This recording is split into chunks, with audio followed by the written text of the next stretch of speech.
Welcome to this ChannelX Leaders interview. I'm delighted to be joined by Lorna of GS1 today, who's got a huge experience from multiple retailers. So welcome, Lorna. How are you? Yeah, good, thank you. Nice to see you as always. So just tell us a little bit about your history and some of the amazing brands you've worked for, and how did you end up at GS1? Well, yeah, I've been in e-commerce for quite a while now. It's amazing how quick it goes, really. But probably started probably about 15 years ago, starting for Mothercare, if everyone can remember that, the great brand that it was. Worked in their e-commerce team, and that was sort of when they decided to, test out marketplaces, the new channel as it was then. And so I set up the Amazon store for them. Using Channel Advisor eventually as the integration, and then from there moved to Boohoo to do a similar role, using their Amazon, their eBay. I think it was Play.com as well. Remember that? Oh, another name from the past. Yeah. And then I moved on to June London, the shoe brand. So again, did similar for them. So setting up on various marketplaces, using integrators to do that. And then thought, do you know what?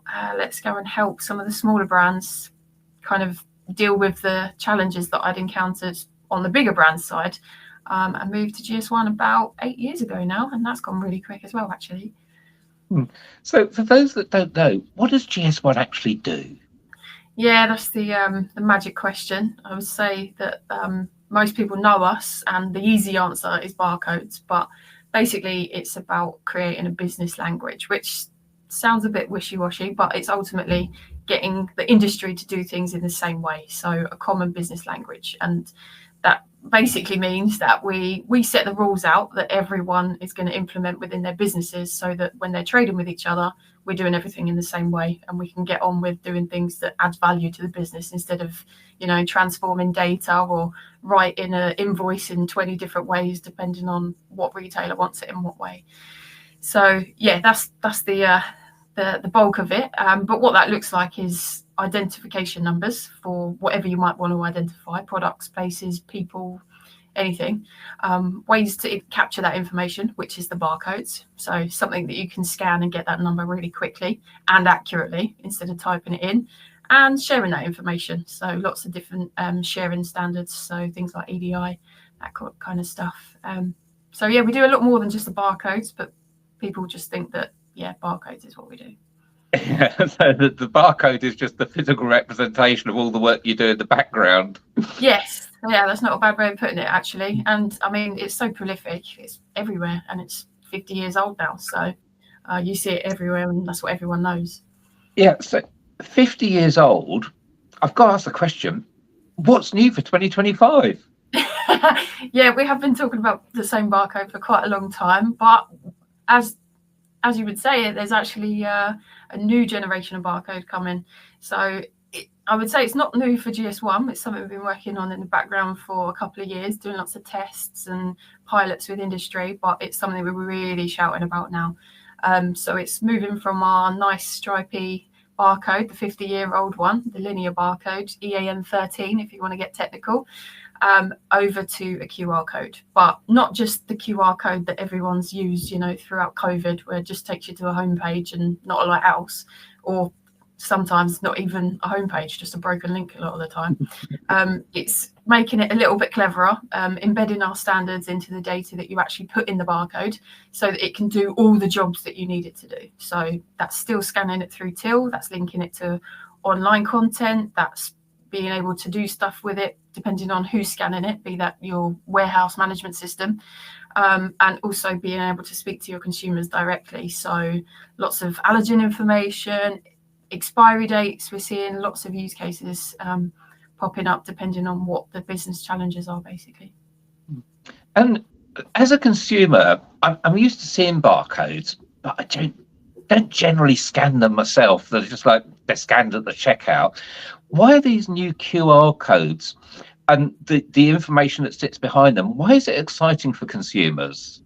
Yeah, well, we've all been trying to read back a pack, and I mean, everyone needs glasses pretty much to try and read the text that they're trying to cram on there. And things like regulation is obviously making that space even more in demand, because they've got to capture so much, especially when you're trading to different markets. So basically, there's only a finite amount of space, especially if your product's really tiny, right? So being able to move some of that data to online content, and also that means you can update it without having to change your packaging. You can do clever things like translate it into the language that the person is scanning it in. But obviously, we need to make sure that consumers understand that it does those things when you scan it. So we're doing lots of tests with brands of lots of different calls to action. One of our brand sisters, I think you know Georgie from there, but she's even does personalized call to action. So her coffee will say, Chris, click here, which is pretty cool. Wow. Yeah, so we're doing lots of tests around that. So once the consumers understand that there's a lot more data to be had and accessed from that one scan, then they're gonna be flying. And people need to know certain information, right? They need to know allergens. I need to know what's in it before I buy it in case it kills me. So we need to make sure that this is accessible as possible. And even people with like vision issues, they basically, if you can't read it, you need an app to help you. You need that in a really accessible way. Yeah, and I have to say, I'm wearing glasses. My eyes are terrible nowadays. There's so many times I've actually taken a photo of a packet or a product just so I can enlarge it on my phone and read the text. And if it was just a QR code I could scan, I'm kind of there. Exactly. But for businesses, how are the next generation of barcodes going to enable brands to kind of drive revenue and sustainability? How can businesses like generate profits and money out of this? Well, obviously, if you've got the content that you want to show to your consumers, you can surface that through the clicking on the barcode, basically. And that content can be interchangeable. It can be enticing, so things like promotions. And also, it means that you can basically comply with regulations. So things like the digital product passport that's coming down the line, whilst the regulation hasn't been fully laid out of what the requirements are, it's looking like it's going to be a GTIN, or well, a unique identifier, shall we say, accessible through probably a QR code. That's kind of the way it's looking like. So it means that brands are going to have to do it. So they are able to trade. So, I mean, even maintaining the revenue in the countries that they're trading in the moment, but also getting to know their consumers a little bit more. So being able to ask them surveys, give them basically reuse and recycling information. So a lot of brands are obviously trying to be a bit more better in the terms of circular economy. So they're adding on like added value services, like bring it back to us and you'll get a voucher for something new, or bring it back and we'll repair it for you, that kind of stuff. So it's basically completing the circle and maintaining the relationship with the consumer for a lot longer. Yeah, and I'm loving this because there's so many things I've had in the past where they've asked me for the serial number and I'm looking all over the product trying to find out where it was, and if there was just a barcode that would tell me. And then I might not need to ring the manufacturer. I could just order the spare part myself. Exactly. Typical one is needing a new hose for my vacuum cleaner. Which one do I need? Or needing new filters for my steam iron. Which filter is it actually going to fit? Yeah, absolutely. And I can just see myself, if I could just scan a QR code and access this information. And the other one that really annoys me, and I don't know if this will be included, is when you got some food and it's got like a recipe on it and the print is, like you say, it's so small because it's all crammed in. If I could just QR code scan it and have it on my phone or my tablet at a reasonable size. Yeah, straight link into a YouTube video showing you how to use it, recipe ideas, all of that stuff is, if you've got the online content, you can link to it basically. Whatever data you want to share, you just need to come up with the content in the first place, basically. So I'm going to dig back to your history now. You started off at Mothercare selling on Amazon. So let's talk marketplaces. How are these new QR codes and all of the product information that sits behind them going to impact marketplace sellers? And we've already seen with things like GPSR, marketplace sellers are having to provide more and more information already. Is this going to help? Yeah, I would say obviously these kind of regulations and everything is not just marketplaces, it's every seller. So irrelevant of where you sell, you're going to have to do these things. And the same kind of wanting to connect with the consumer is applicable to all brands. Obviously, we know that marketplaces like to maintain that relationship with the consumer themselves.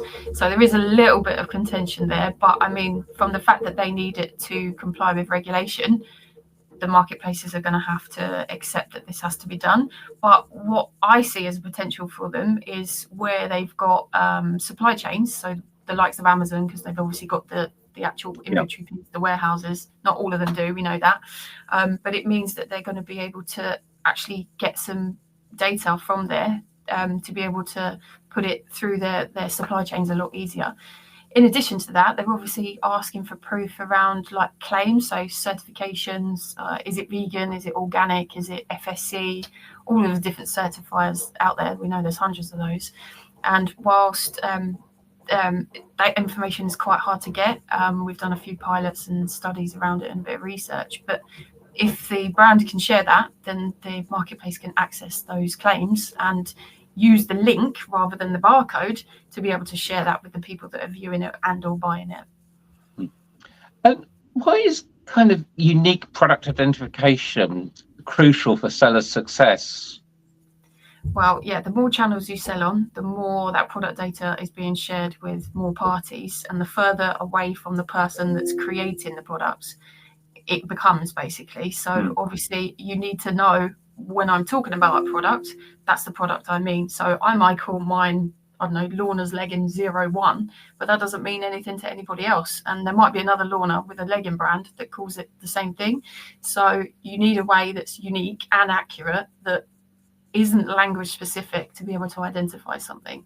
And there's lots of other parties that probably brands are even aware that they're accessing their data, especially online. So search engines, they're scouring the internet to try and find the content that the person searching is going to want it to look at. So you want to make sure that when the search engine is looking for it, that's the product that they're talking about, because then you're going to get surfaced and then you're going to get sales. So starting with the basics, really, it's the foundations of the product data. And you've mentioned sort of marketplaces and search engines, but who are the main players requiring unique product identification? And why is this important? Why does it matter to me as a retailer? Yeah, so any of the big names, to be honest. Amazon is probably the biggest one for it. They've got a really strong mandate for numbers, but any of the retailers that you might come in contact with will either mandate it, they'll require you to have it, or they'll recommend it. So for example, eBay is a recommendation, because then you appear in the search filters. They can push it onto their Google shopping feeds on your behalf, for all of the same benefits that we talked about. So pretty much any of the trading partners are going to start asking for you. And I think people think, oh, it's a lot of work. But once you've done that for your product, that's it, once and done. It's the same number that you share to all parties you might trade with. So looking at the wider picture, and I have to say, I'm really excited about this product data and QR codes. But looking at the wider picture, what are your members talking about? What are they telling you their needs are and their challenges at the moment? Yeah, so there's a lot of concern about where the stripy barcode's going, when the changes are coming. Is it going to replace it? What retailers are asking for it, that kind of stuff. And then obviously all of the usual bits around like cross-border selling. What do I need? Where do I need it? But what I would say is also what other channels they can sell through. So we're getting a lot of, okay, well, what marketplaces are coming up through? Because, well, we talked about play.com, right? So they're not around anymore. So there is quite a lot of change in that area. So there's always lots of opportunity, which is really good for our members, because once you've got the GTIN, you can put that on any channel you might want to sell through. And talking of any channel you might want to sell to, there's a massive growing trend of traditional retailers launching into the marketplace space. I mean, just about everyone, B&Q, Debenhams, Tesco's, yeah. Superdrug, the list is endless. What are the advantages of doing so? Well, I mean, obviously we know it's a tough market at the moment, and the retailer gets increased range because they've then got access to multiple different brands' products without having to find space in their stores, or actually having to be in control and buy the stock and list the products on their own website. So endless aisles, basically the exact reason why Amazon did it in the first place, right? And no one can deny that they're doing that well. So obviously retailers just want a piece of that pie. It's great news for us, because the traditional retailers have got more experience with GS1 standards, because they've got more established supply chains. So what we're seeing, especially for the likes of Tesco, for example, they're replicating that throughout their marketplace operations as well. So they're getting smoother catalogues, smoother dispatch where they handle that for the brand, which is only good news for not only us, our members, but everyone in the industry, really. And talking about your members, are there any trends you're seeing within your membership? What's happening in the space at the moment?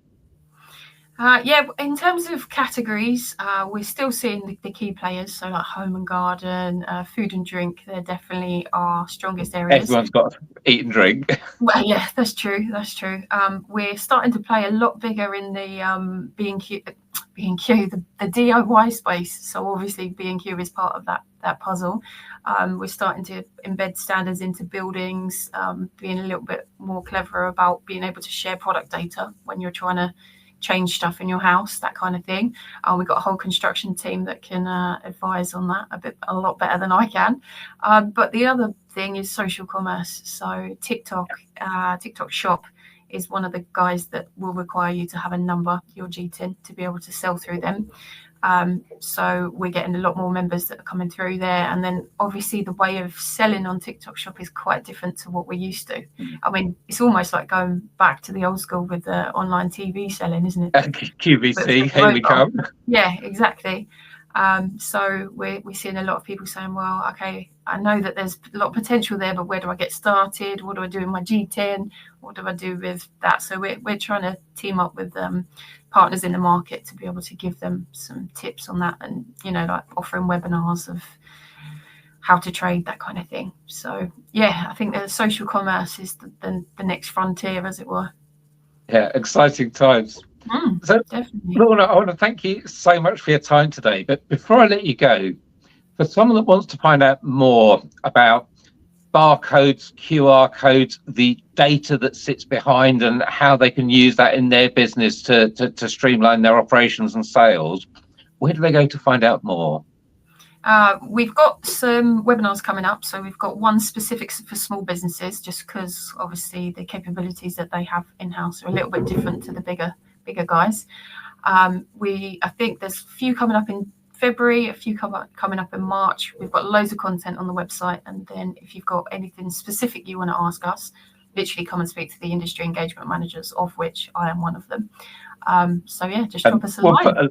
We'll put a link to your LinkedIn and to the GS1 website links beneath. Perfect. Thanks so much for your time. Thank you.